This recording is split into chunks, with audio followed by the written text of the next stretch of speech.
Hello fools, and welcome to another investing video. We're taking a look today at how we value companies and how to use a price to earnings ratio or a PE ratio. With me is Nate Weisshaar, one of our analysts at The Fool. And Nate, let's kick off. What is a PE ratio and why should I care as an investor? Well, PE ratio, as you said, is the price to earnings ratio. Price being the price per share and earnings being earnings per share. So essentially it's a measure of how much you are willing to pay for the earnings that a company is making in any given year. Okay, so let's take a fictitious example. Let's say company A, which makes widgets. I love them. Widgets are great, aren't they?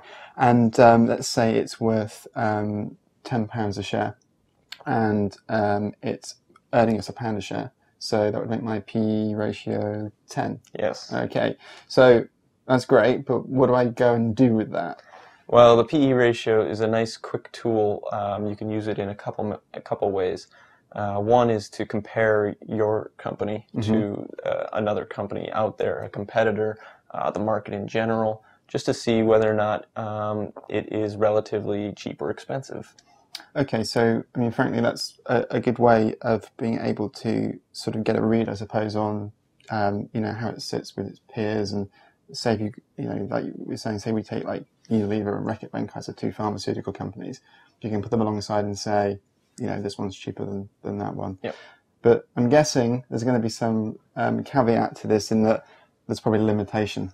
So it sounds pretty quick and dirty. Well, yes, PE is a bit of a shortcut, and with any shortcut, there's going to be limitations. One of the big ones is earnings is used as a proxy for cash flow.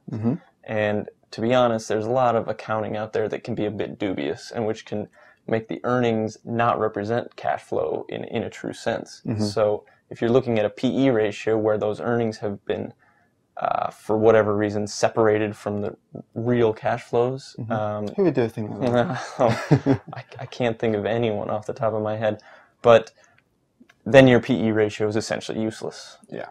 So I guess it's the old adage, you put rubbish in, you get rubbish out. Yeah. As like a finger in the air metric, it's a good one.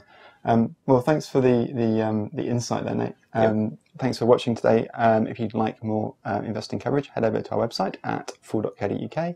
And see you next time.